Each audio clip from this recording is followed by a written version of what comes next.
If I could go back, I'd tell younger me, you're going to do some pretty great things, but you do not need to be great. All you have to do is be yourself. That will always be enough. What's that mean to you?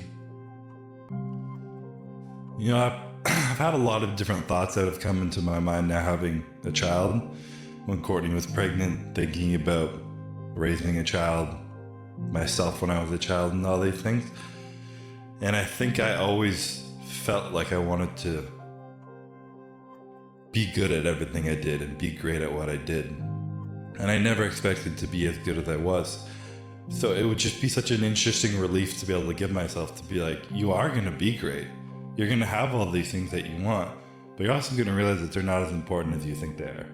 You know, like you're going to come to the realization where the relationships and your values and everything that you enjoy and the experiences, everything aren't going to come down to those spectacular moments on stage at the Olympia. They're going to be much more simpler than that. They're just going to be those moments where you're being yourself, and the people who love you for that is going to be everything. You do not need to be great. That compulsion, that necessity, that sort of being pulled forward, the lack, I am not enough as I am. And if I achieve these great things, and if everyone thinks I'm cool or says that I'm successful, then I am worthy of acceptance and validation and praise and adoration. Is that the subtext below that quote? Like, yeah, essentially, yeah. That's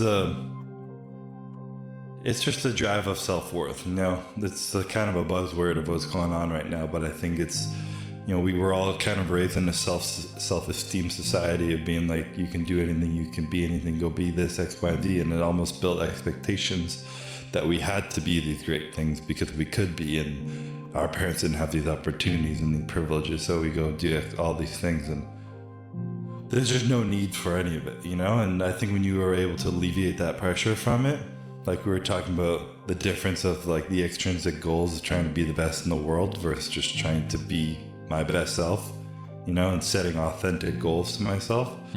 What are my authentic goals?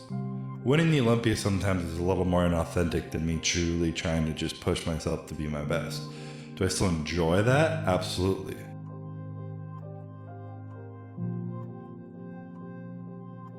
But those are the more of the need to be great, the little ego, the thing that I'll die not needing. But the intrinsic goals that are regardless of things out of my control, you know, win, lose, beat him, don't beat him, what's in my control of just being myself and who I am, showing up at my best, knowing that I can go to sleep at night knowing I have myself. We talked about pressure as a privilege last time, but this is actually the same but in reverse. This is privilege as a pressure. Privilege is a pressure. Yeah. The privilege you have carries along with it this pressure in order to perform. Well, your parents didn't have this opportunity, and think about you, 6-time Mr. Olympia. You're really going to think about maybe not going for 7. Why wouldn't you leave it the most dominant athlete in history? Why are you going to drop it? You know, like privilege is a pressure. Yeah. And it's one of the odd byproducts of anybody that's doing really, really great things, that a lot of people are driven by this unconscious assumption that they're not enough unless they do great things. And it'll cause you to go and do great things, but to what end? What's the outcome? What's the texture of your mind like when you go to sleep on a nighttime? Do you really want that? Do you feel great doing great things? Do you feel like shit doing great things? What's the worth? What's the price? Do you think you're an odd person to become a world champion? I think so. I don't know if everyone thinks so. that. You think so too? Yeah, okay, you're a fucking weird guy to be a world champion. I totally agree. I think most people would be like, there's no fucking way this guy's gonna be world champion. If they were literally this little bitch, you know? But I don't know. I think, in my opinion, what I've learned very deeply over the years is that confidence is just truth. You know, it's just being honest. And there's people who put on this false bravado of arrogance of being like, you know, they were 5th place at the Olympia last year. Don't pick out whoever was 5th and pick on him, but someone not winning, like, I'm going to show up and I'm going to win this Olympia. I know it in my heart. It's like, you don't know that, you're lying. It's not confidence, it's just a lie. Whereas when I've speak to myself truthfully and I'm like, I don't really know if I can do this. Like, I have doubt, I have fear, I just want X, Y, and Z, and I'm like being honest. To me, that exemplifies real, true confidence. And you're being realistic with yourself. You know, if you tell yourself you're going to do something you don't think you really can do, you're creating this gap between your beliefs and your reality, and it just creates more stress in yourself and an inability to perform, in my opinion.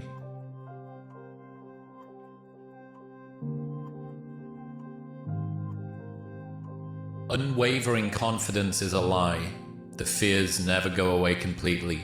They just don't linger as long. What's that? Is that my quote? To you. Sounds great. You wrote it. I mean, it sounds fantastic. Sounds beautiful.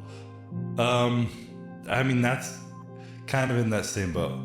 And maybe I'm just the weird champion who's not like that, but I still am full of doubt all the time. And I've tried to find ways to believe I wouldn't have doubt. You know, I've tried to like talk in ways where I don't have doubt. I've tried to everything, and there's always just lingering doubt in my mind of being like, well, fuck, what if you don't? What if you can't?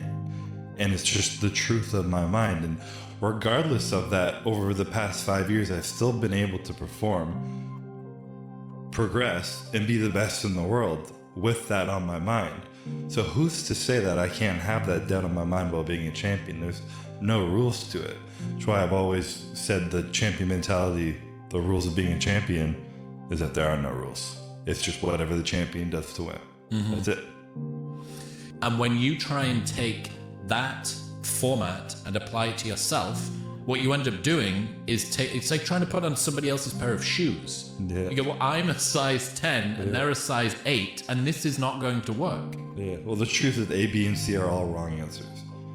Anything out there is the wrong answer. You have to build it in yourself, you know? And like I talk about the cookies of the intuition, you know? Over time, you build intuition. When you can get into a flow state of just trusting yourself to show up as you are, and if it's playful, if it's intense, if it's quiet, if it's loud, if it's doubtful, if it's whatever, if it's just who you are and you're not needing to put on any facade, and you are able to release that mask and show up in a flow and trust your instincts and act on instinct, I don't think you can be beat.